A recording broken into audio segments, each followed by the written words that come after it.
Getting to know our CLF principals features Ms. Tiffawny Green, CMIT South Middle School. What is your favorite season and why? My favorite season is fall. I'm an October baby, so of course October is a fall month.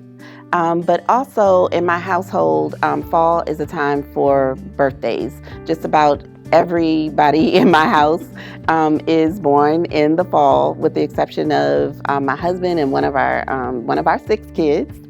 Everyone else is a fall baby, so it's a time of celebration and enjoyment and family togetherness. So fall is my favorite season. iPhone or Android?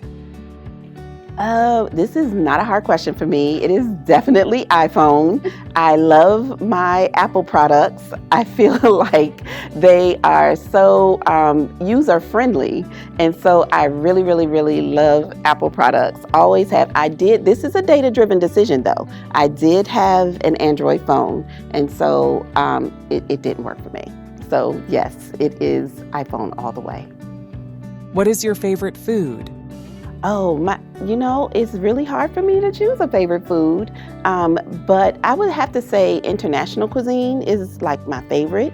I love to travel. I have a very wide palate, a very adventurous palate. So when I travel, and we tend to do a lot of travel in the summer, I make sure that I connect with a lot of good food. You learn a lot about a culture through food, and I love experiencing different cultures. So international cuisine is my favorite. What is your favorite sport to watch? My favorite sport to watch, once upon a time it was football, but that became a little too controversial for me. So right now my favorite sport to watch is any sport that any of the kids in my family are playing. So it could be basketball, football, wrestling. I come from a very large family. I have 7 siblings, 6 children, 4 grandchildren, and there's a lot of sports in there. So anything that the kids in our family play is my favorite to watch. What is the title of your favorite children's book? The title of my favorite children's book would be A Snowy Day. It is a book written by Ezra Jack Keats, who is of Jewish descent. However, the protagonist in the book is a young African-American male. It was written in the 1960s when we didn't see a lot of African-American children as protagonists or main characters in books. It's a book that my mom used to read to us as kids, so it's very nostalgic for me. So that is definitely my favorite book. Who do you admire most and why? As an educator, I come from a large family, and there are a lot of educators in my family.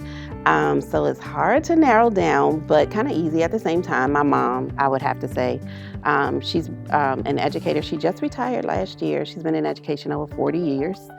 She's still in education, and she goes to her school every day with the same vigor I feel like she probably had as a first-year teacher, and loves and cares for her school community. She's there as a substitute, but she's still working and providing service to her community. So it would be my mom. If you could have any superpower, what would it be? I think it would be mind control.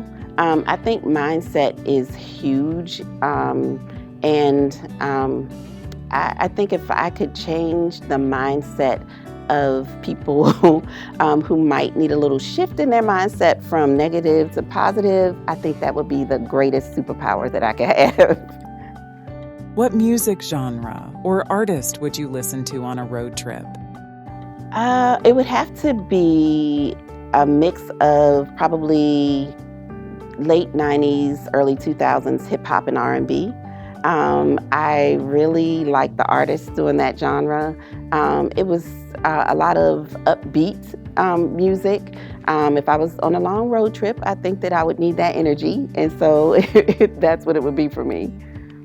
Where is one place you've always dreamed of going? The Seychelles. That's really easy for me. I'm going to get there one day. It is a collection of about 115 islands off the east coast of Africa. And it is known for its beautiful beaches and amazing wildlife. It's some place that I've always dreamed of going. Whenever I have a little downtime, it's a place that I often explore, virtually, of course. But that is my dream vacation, is the Seychelles. How do you hope people describe you? I hope that people describe me as authentic, caring, loving, relatable. I like peace in my life, so I tend to be a peacemaker. But my legacy, particularly for CMIT South, would be to be that, a community, bringing the community together, and making sure that our kids receive everything that they need in order to make it in this world.